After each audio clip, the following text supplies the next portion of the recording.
अपने one plus not को TWRP के द्वारा कैसे रूट करें।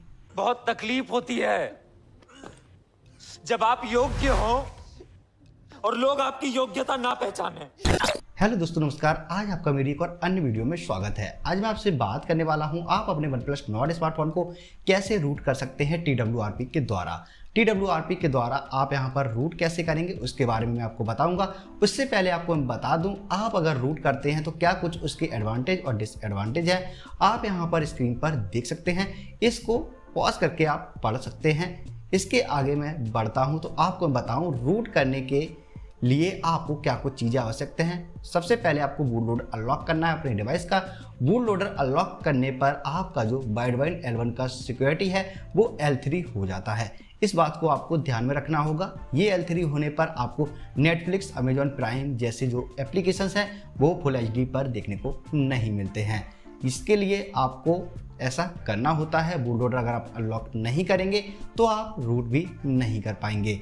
पहला आपको बूट लोडर अनलॉक करना है, उसके बाद TWRP इंस्टॉल करना होता है। इन दोनों के बारे में मैंने वीडियो पहले ही बनाए हुए हैं अपने चैनल पर। उसके लिए आपको लिंक वीडियो के डिस्क्रिप्शन में मिल जाएगी, वहां से वो वीडियो देख लीजिए। कहीं पर भी आपको सर्च करने की आवश्यकता नहीं है। उस तरीके से आप दोनों ही स्टेप फॉलो कर लीजिए। उसके बाद में आप इस थर्ड स्टेप पर आइए। तो वीडियो के डिस्क्रिप्शन से आपको एक फाइल को डाउनलोड कर लेना है, मैजिक्स की जो है जिप फाइल। इसे आप डाउनलोड कर लेंगे। उसके बाद आपको डिवाइस की सेटिंग्स के अंदर टैप करना है। अबाउट फोन पर टैप करके बिल्ड नंबर पर 4 से 5 बार टैप करेंगे। डेवलपर ऑप्शंस को आप इनेबल करा लेंगे। सिस्टम पर टैप करेंगे। सिस्टम पर टैप करने के बाद डेवलपर ऑप्शन पर टैप करेंगे।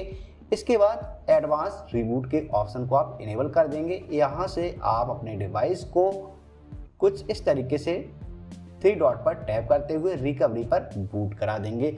आप एंड्रॉयड 11 के यूजर्स हैं और मैंने यहाँ पर TWRP को पहले से ही डाल रखा है जैसा कि आपको बताया। तो अब मेरा यह डिवाइस TWRP पर बूट कर जाएगा कुछ इस तरीके से। तो आप यहाँ पर देख सकते हैं TWRP आ चुकी है। इंस्टॉल पर मुझे टैप करना है कुछ इस तरीके से और डाउनलोड के फोल्डर में इस फाइल को डाउनलोड किया है। वहाँ से मैजिक्स की फाइल को आपको चूज कर लेना है और उसके बाद स्वाइप टू कन्फर्म फ्लैश आपको करा देना है कुछ इस तरीके से।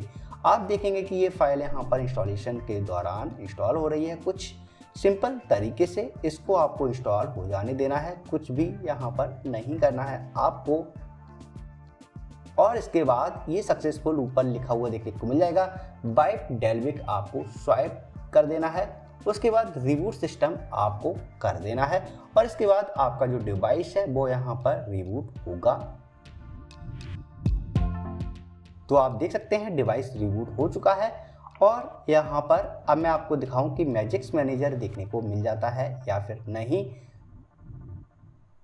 तो ये आप देख सकते हैं डिवाइस जो है वो रूट हो चुका है, परंतु मैजिक्स मैनेजर का एप्लीकेशन देखने को कुछ इस तरीके से मिलता है, जो कि यहाँ पर आप टैप करेंगे तो ये डाउनलोड और इंस्टॉल के लिए बोलेगा। तो इस पर आपको टैप करना है और इसे आप अलाउ करते हुए इसको इंस्टॉल करा देंगे। उसके बाद ये एप्लीकेशन आपका सिंपल एंड्रॉयड के आइकन से हट करके मैजिक्स के आइकन पर आ जाएगा। इसे आप ओपन करेंगे तो यहाँ पर आपको ये कुछ इस तरीके से देखने को मिल जाता है। यहाँ पर आप OTA अपडेट चाहते हैं तो उसके लिए भी कुछ ये मेथड आपको देखने को मिल जाते हैं, जिसके बारे में मैं आपको एक अगली वीडियो में बताऊंगा कि क्या कुछ वो चीज़ें हैं। तो ये मैंने रूट चेकर एप्लीकेशन को डाउनलोड किया जो सिंपली हम सभी लोग करते हैं। इस एप्लीकेशन को मैं ओपन करता हूं और इस तरीके से इसको गेट स्टार्ट करते हुए वेरीफाई कर देता हूं। तो आप देख सकते हैं जो पॉपअप है वो आपको रूट जैसा देखने को मिल जाता है। अब यहाँ पर परमिशंस ग्रांटेड कर दी है। तो ये आप देख सकते हैं आप इस तरीके से अपने डिवाइस को रूट कर सकते हैं काफ़ी सिंपल तरीके से। इस दौरान आपका कोई भी डेटा इरेज नहीं होगा।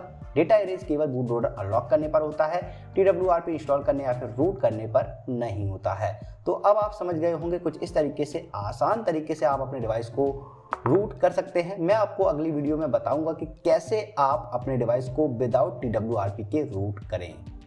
तो आज के लिए कुछ इतना ही। उम्मीद करता हूं आज की यह जानकारी आप लोगों को पसंद आई होगी। इसके लिए आप हमारी वीडियो पर लाइक और कमेंट करना ना भूलें। साथ में चैनल को सब्सक्राइब भी जरूर कर लें, क्योंकि मैं ऐसी ही वीडियो लाने की कोशिश करता रहता हूं। Thank you. जय हिंद, जय भारत, वंदे मातरम।